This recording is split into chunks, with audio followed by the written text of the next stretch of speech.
Hey, salut à tous. Je m'étais caché. J'ai enfin acheté une perche. C'est pas mal, non?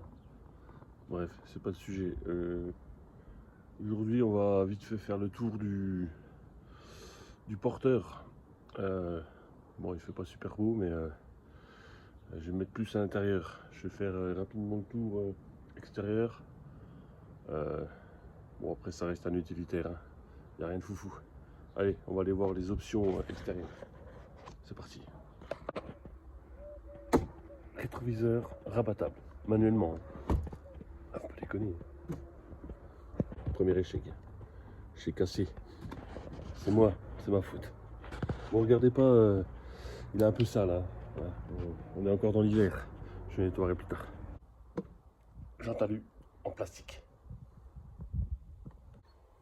Déflecteur d'air.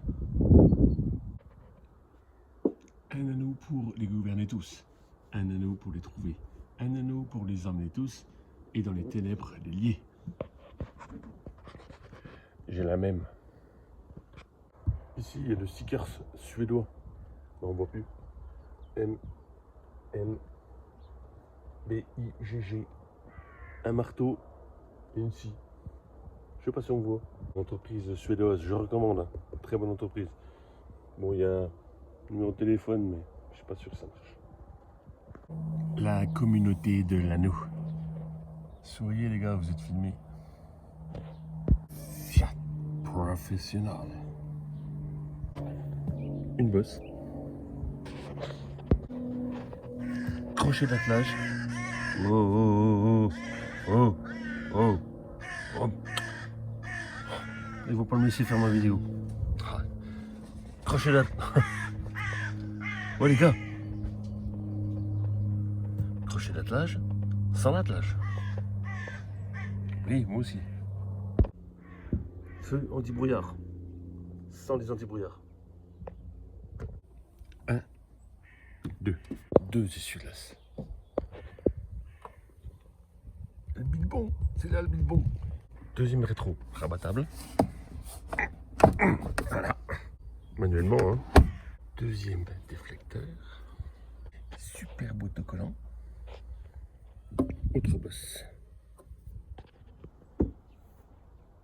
Des voyages inattendus, notre slogan. Les Hobbits, première série de la saga.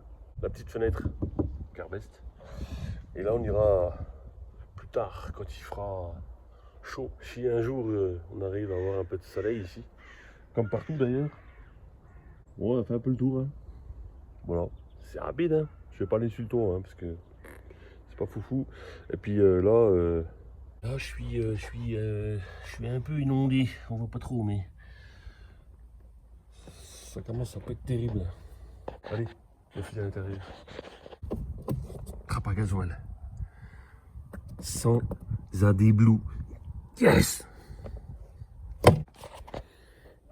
Les montagnes du destin. C'est une rayure.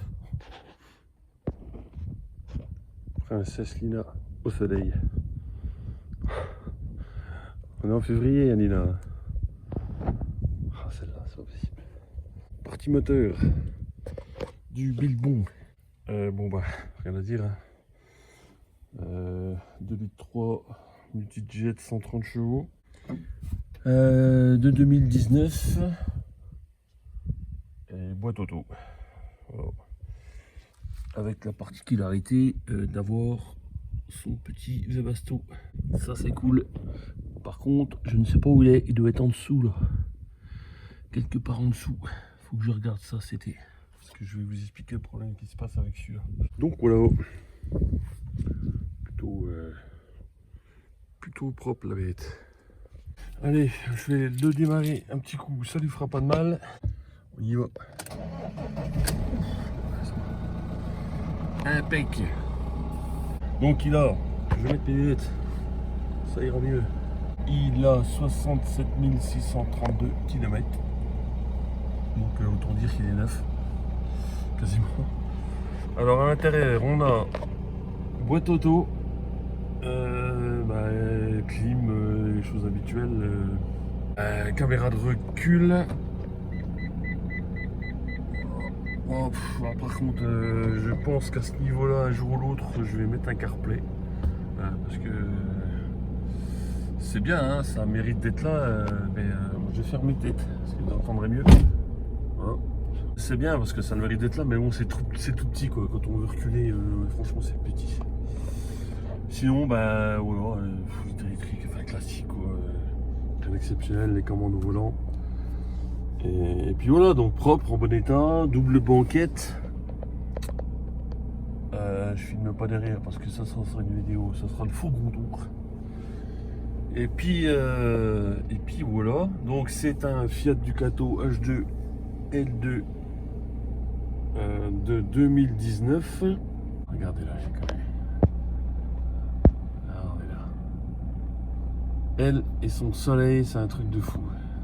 Oui, donc sans AD Blue, je disais. Et du coup, c'est impeccable parce que voilà, il n'y a pas de problème tous les problèmes qu'il y a avec l'AD Blue là. Non, c'est bon. Foutez-moi la paix avec ça. C'est très bien comme ça. Du coup, qu'est-ce qu'il y a d'autre en option? Il y a le siège chauffant aussi. Alors oui, parce que dans ce camion-là, en fait, on cherchait. Je fais une petite coupure entre dans la vidéo. Je filme après la vidéo. Je me suis aperçu de 3 petites choses. Pendant que je regardais la vidéo, j'avais oublié ce petit bouton là. J'ai des coussins, alors, des coussins d'air, je pense. Des petits coussins d'air sous les essieux, là, enfin sur l'essieu arrière, ce qui aide en fait à. Alors, je n'ai pas retrouvé comment ça s'appelle. C'est ce qui aide à en fait quand on a une charge lourde, on met on a quelque chose de lourd derrière, on met ça en route, ça doit gonfler les coussins et ça aide à l'amortissement. Je sais pas trop comment ça marche parce que je pense pas qu'il y ait un compresseur d'air, enfin je sais pas trop. J'ai pas trop étudié la question. Ça et j'ai oublié, ouais, j'ai une glacière aussi devant là. Une petite glacière qui marche avec la clim. Hein. Puis voilà, enfin un peu comme dans tout. Et surtout, oui, voilà, alors dans la suite de la vidéo là, vous allez avoir un bruit désagréable. C'est de ma faute. J'ai posé le téléphone ici, là, par là, c'est sur un truc en plastique et ça fait du bruit et je m'en suis pas rendu compte. C'est pas très agréable. J'en suis désolé. Je vais pas refaire la vidéo parce que ce que j'avais dit, c'est à peu près complet et j'ai peur d'en oublier la moitié si je la refais. Entre temps, j'ai acheté une perche.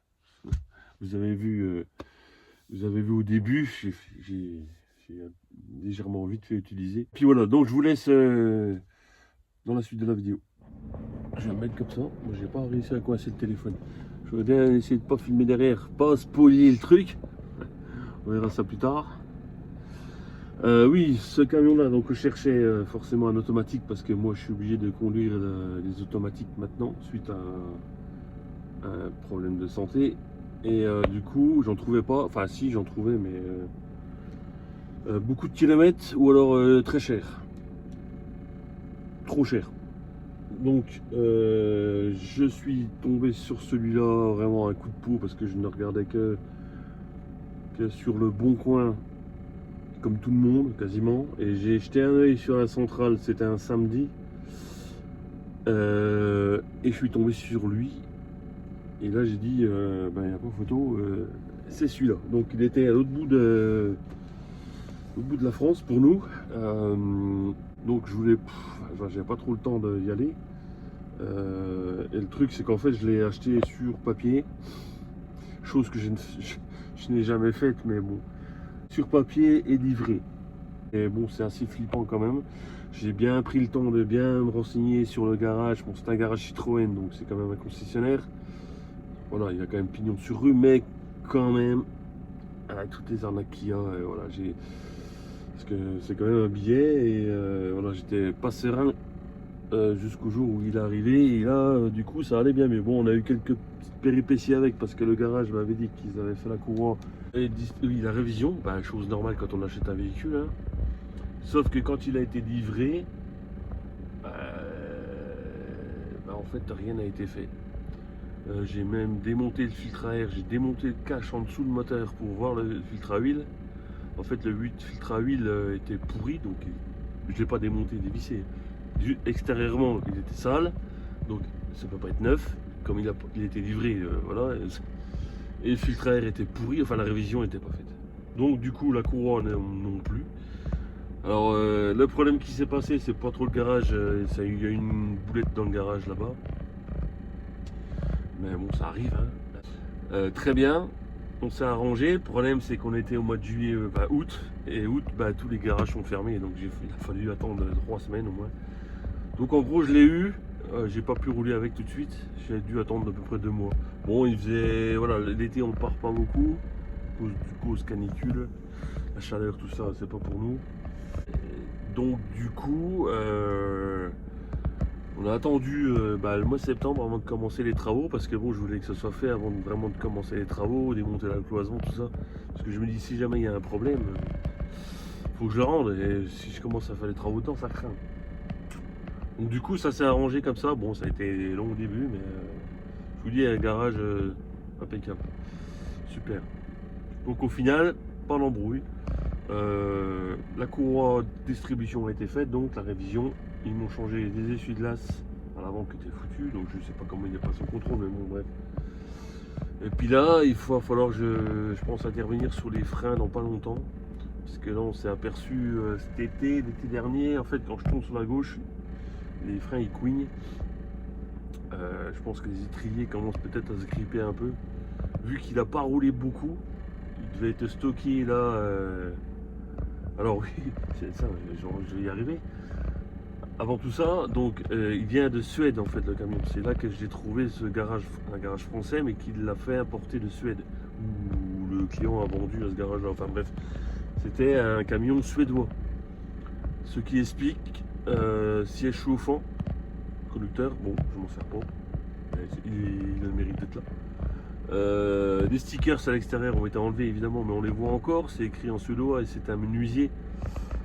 Ça se voit sur la vidéo qu'on avait faite la première, où on ramasse dans le seau rouge, il y en avait des vis partout. C'était un truc de fou. J'ai retrouvé des scies, des trucs, des papiers à poncer dans la capucine, enfin plein de trucs. Et au final, il y a donc le siège chauffant et le Webasto. Il y a un Webasto dessus, alors c'est pas un Webasto de ouf, parce que c'est pas un Webasto de camping-car, on va dire. J'ai pas de molette pour régler la température. La température se règle ici directement et après on ajuste avec les aérateurs qui sont partout quoi. C'est de l'habitacle. En fait c'est un camion, c'est un Webasto pour chauffer vite fait la cabine le matin avant de partir au travail quoi. C'est pas fait pour. C'est pour ça qu'ils ont mis ça. C'est un thermo type C je crois. Donc c'est le plus petit j'imagine. Par contre, nous chauffe quand même tout l'habitacle, enfin tout l'habitacle et la caisse. On arrive à chauffer avec, il n'y a pas de souci. Ce qui est chiant, c'est qu'on ne peut pas trop régler le chauffage. Il faut régler là, bon c'est chiant. J'ai un petit boîtier pour l'allumer et l'éteindre. C'est tout. C'est déjà pas mal. Alors j'étais obligé de le remettre la barre à fistolet. Je vous montrerai ça quand on fera un tour. Mais le problème qui se passe, c'est qu'on a vu. Cet hiver on est parti à Noël vite fait là. Enfin bon on avait du moins 6, moins 7 là où on était. Donc pas très chaud dans le camion évidemment. Donc Webasto en route. Le problème c'est que le Webasto, celui-ci est branché sur la batterie du porteur. Batterie qui se trouve en dessous d'ailleurs. Très pratique parce qu'il y en a un peu plus à l'abri. C'est pas mal. Mais par contre le Webasto est branché là-dessus, donc qui dit branché là-dessus dit ça tape dedans. Évidemment quand on allume 3-4 fois pendant la nuit, alors j'avais prévu le coup quand même, et j'avais emmené un booster de batterie, mais le lendemain ce qui devait arriver arriva, évidemment plus de batterie pour démarrer le camion. Ça j'en étais à peu près sûr. Donc coup de booster, on s'est dépanné comme ça, pas de souci. Donc là il va falloir que j'arrive en fait à acheter une batterie neuve pour le camion, pour le porteur, parce que c'est le principal, il faut qu'il démarre. Et cette batterie là qui est encore très bonne, hein, mais bon elle doit être à 60%, 70% de capacité je pense. Celle-là je vais l'utiliser uniquement pour le Webasto. Ou peut-être que je ferai l'inverse. Je dis ça pour l'instant, mais je sais pas. Le truc c'est qu'il faut que j'arrive à savoir où ils l'ont branché, quel fil c'est quoi. Et je sais pas si j'ai un fabricant ici, enfin un installateur dans le coin là, où je me renseigne.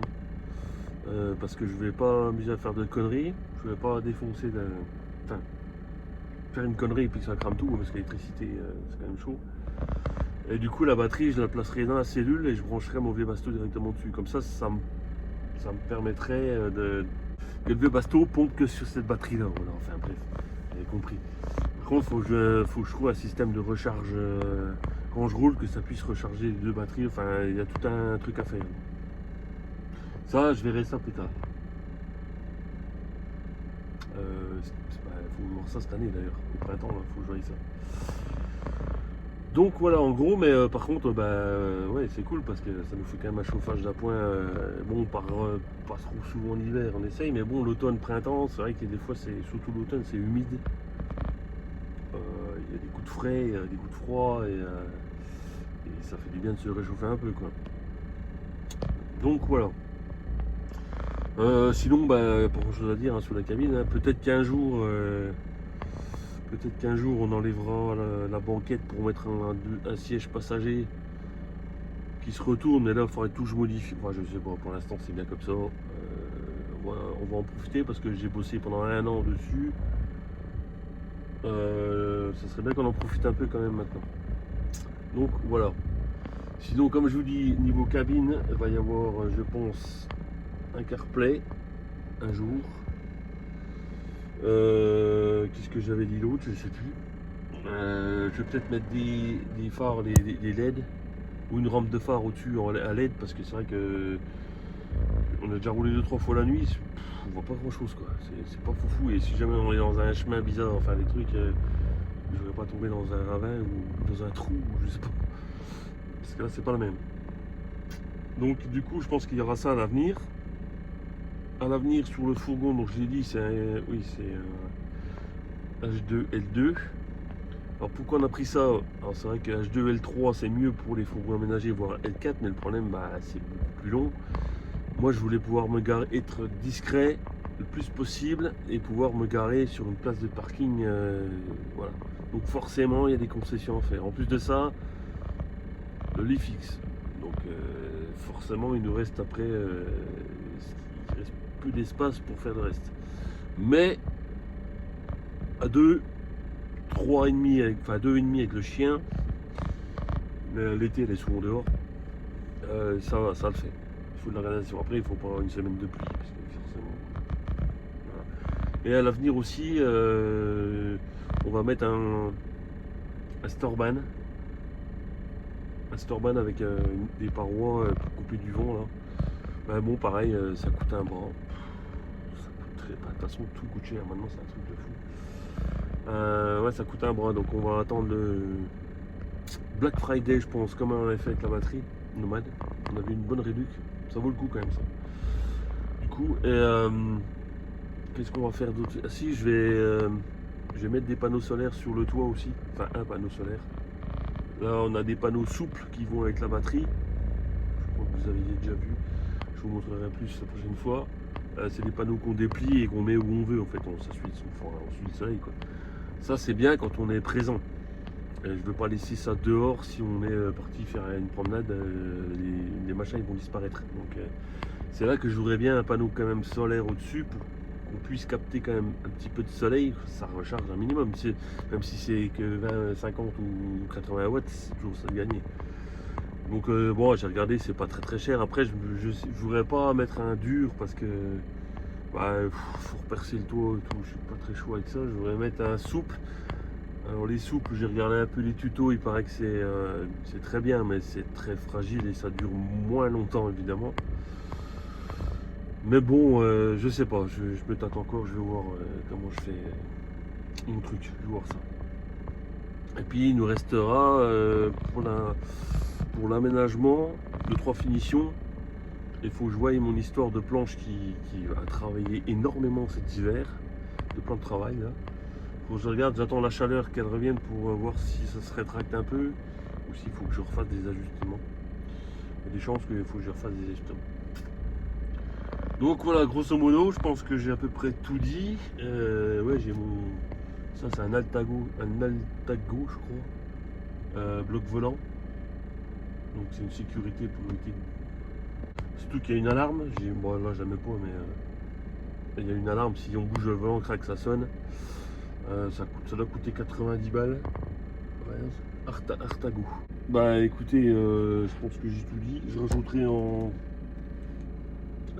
en texte si j'ai oublié des choses. Ce qui concerne le camion, j'ai dit motorisation 130 chevaux, multijet 2 litres 3, les kilomètres, l'année. Bah écoutez, je pense que je suis à jour. Hein. On verra bien. On verra bien. Je verrai bien en regardant la vidéo. Enfin bref, vous savez que je commence à parler pour rien dire. Donc là, c'est là qu'il faut que j'arrête. Je vous dis à la prochaine pour une prochaine vidéo. Ça sera, je pense, le fourgon tour du coup. Faut que je range parce que là c'est un peu le bins. Je remette la batterie en place parce que je l'ai enlevé pour l'hiver. Et on fera sûrement le fourgon tour dans la prochaine vidéo. J'essaierai de trouver un petit coin sympa pour faire le tour tranquillement. Parce que là, ici, il y a toujours quelqu'un qui passe, qui vous parle, qui ouais, c'est pas idéal. Donc voilà, bon allez, je vous laisse et portez-vous bien et à la prochaine pour une prochaine vidéo. Ciao!